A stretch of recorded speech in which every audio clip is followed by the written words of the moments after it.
Nous sommes ici dans l'arrondissement de Koussoukoungo, dans la commune de Bokombe. Cette route, appelée la route coloniale, a été construite à l'époque de la colonisation et continue de servir de principal axe de circulation pour plusieurs villages. Mais aujourd'hui, son état de dégradation avancé complique le quotidien des populations. Accès aux soins, scolarisation des enfants, transport des produits agricoles. Les difficultés sont nombreuses. Après les préoccupations exprimées par les habitants lors de l'émission « Les montagnes en débat, quel développement pour notre arrondissement ?», notre équipe s'est rendue sur le terrain pour constater la réalité. Bonsoir cher ami Kazmi. Oui, bonsoir monsieur. Comment tu vas? Ça va très bien. Vous aviez tenu l'autre fois lors de notre discussion à ce qu'on vienne visiter cette voie-là, Oui. connaître les réalités vraiment de cette voie. Aujourd'hui on a fait ce périple-là ensemble. Vraiment. Ouais. Je vous remercie. Moi je transpire déjà. Alors dis-moi, déjà on a appris que cette route c'est la route coloniale. Pourquoi est-ce qu'on appelle la route coloniale? Bon, puisque nous-mêmes, on nous a expliqué ça comme ça. Puisqu'on n'était pas là au moment où la route là était tracée. Et quand on a grandi, on nous a dit que c'est la route coloniale allemande. Parce qu'il semble qu'au moment où il y avait de l'esclavage, c'était les Allemands qui avaient, qu'on appelle, amené nos parents à regrouper les pierres et à les entasser tels que vous l'avez constaté tout à l'heure. Oui. Voilà. Donc, et au fait, c'est les Allemands qui avaient colonisé une partie de Bokombe. Et il semble que, bon, il y avait quelqu'un qu'on appelait Kouagouniaou là. Je ne sais pas, là il avait trouvé le drapeau français et il avait placé ça. Et quand les Allemands revenaient pour une seconde fois, ils avaient vu le drapeau français. Ils ont dit que les Français sont déjà venus. Ils sont repartis de l'autre côté du tour. Voilà, c'est ce que moi je connais. D'accord. Oui. Et donc, si je comprends bien, parce que comme tu l'as dit tout de suite, il y a les cailloux de l'autre côté, et ça va passer certainement dans les images. Les cailloux ont été vraiment posés, on sent qu'il y a eu un travail autour de ça. Donc, c'est nos parents qui ont fait ça. Oui. Et sur cette grande route-là. Sur cette grande route-là. C'est même, cette route, il faut le dire, les pieds là ont été entassés depuis Kouniaou. Oui, puis là où c'est un raccourci, on a rattrapé ça, sinon c'est de l'autre côté. C'est depuis Kouniaou là, ils ont fait comme ça juste. Il y a vraiment les pieds entassés. Maintenant, ce que nous voyons aussi, ça c'est fait récemment. C'est fait récemment avec les entreprises d'ici. C'est eux qui ont fait ça, mais il faut de constater qu'aujourd'hui, vraiment le calvaire là, le calvaire là, vous voyez, c'est ces pierres qui sont enlevées, déposées par-ci, par-là.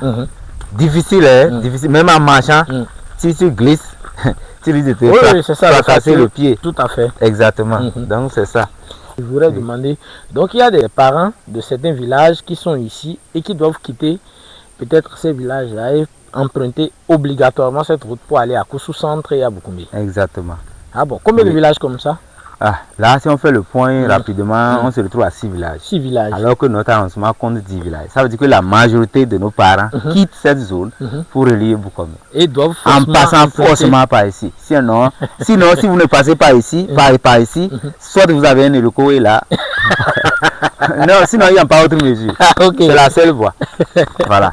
Maintenant, en termes de problèmes. En termes de problèmes, les problèmes sont énormes. Quand on prend d'abord, vous voyez, tous ces parents-là, ils se soignent à Koussou ici, le petit hôpital, soit à Bokombe. Lorsque les gens sont malades, les femmes enceintes, c'est par là, il faut les remarquer pour les prendre par là. Mon Dieu. Que ça soit dans la nuit, puisque la maladie n'avertit pas avant de venir. Même si dans la nuit, il y a un autre problème d'insécurité. Vous voyez l'état de la voie. On ne peut pas filer. Si c'est un braqueur, c'est qu'il va te dépouiller correctement. Vous allez au moins vous entendre. Tu ne peux faire rien. Donc là, c'est les problèmes auxquels on rencontre. Même quand nos paysans produisent les vivres pour les ramener dans le village, c'est un problème. N'en parlons pas pour aller vendre, c'est un problème. Et il faut passer par ici. Il faut passer forcément pour amener là-bas. Waouh. Vous voyez, c'est vraiment un problème. Et en parlant aussi des écoles, vous voyez, ces villages ont des écoles. Mais quand on envoie les maîtres ici qui passent par là, quand ils passent par là pour aller voir son école dans laquelle on a envoyé, il ne va pas repasser par ici pour entrer. Il va demander s'il y a une autre voie qui passe par notre terme. Et il arrive dans le terme et c'est fini. C'est 2 semaines ou bien 3 semaines après, il va revenir. Et quand il revient, c'est pour voir l'état de l'école. Et comme ça, on ne sait pas là. Et vous voyez, depuis... Ça fait que ça a aussi des conséquences donc, sur le rendement scolaire, c'est ça? Exactement. Exactement. C'est ça qui fait qu'aujourd'hui, le collège de Koussou ne peut pas grandir. Puisque les écoles existent là, mais ces écoles ne produisent jamais les candidats au CEP. Alors, oui, mais quand vous parlez des candidats, je pense, ça veut dire que au niveau des autorités scolaires, en griffe, ils ne viennent pas par ici pour le suivi parce que sinon, les écoles existent. Pourquoi ne pas envoyer les enfants? On peut tenter, hein, mais on ne va pas dire tout de suite qu'ils ne viennent pas, mais on peut tenter de dire qu'ils ne viennent pas. Parce que moi, une fois, j'ai été témoin. Hein, quelqu'un a témoigné ici que lui ne va jamais plus prendre par là. Quand même que c'était quand même un agent de contrôle. Il a pris par... Il n'avait pas terminé, hein. C'était au cours du chemin. Il a dit qu'il ne va plus prendre jamais par là. Donc, on ne sait pas par où il a pris même pour rentrer. Donc voilà les problèmes auxquels on rencontre. Ça là, c'est vraiment un problème sérieux. D'accord. Alors, je voudrais que vous regardiez la caméra. Oui. Approche-toi, s'il te plaît. Approche-toi. Et que vous passiez un message à l'endroit des autorités. À l'endroit des autorités.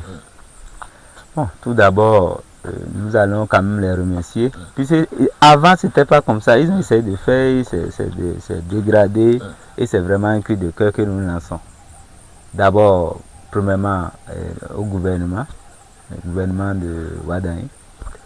Et aussi l'autorité communale, à monsieur le maire, dans leur budget de vraiment continuer par œuvrer à ce que vraiment un jour à l'autre, qu'on puisse trouver une bonne voie pour sauver des vies, pour accroître le rendement scolaire, c'est-à-dire pour permettre à ce que nos parents alimentent nos marchés, les marchés de notre commune.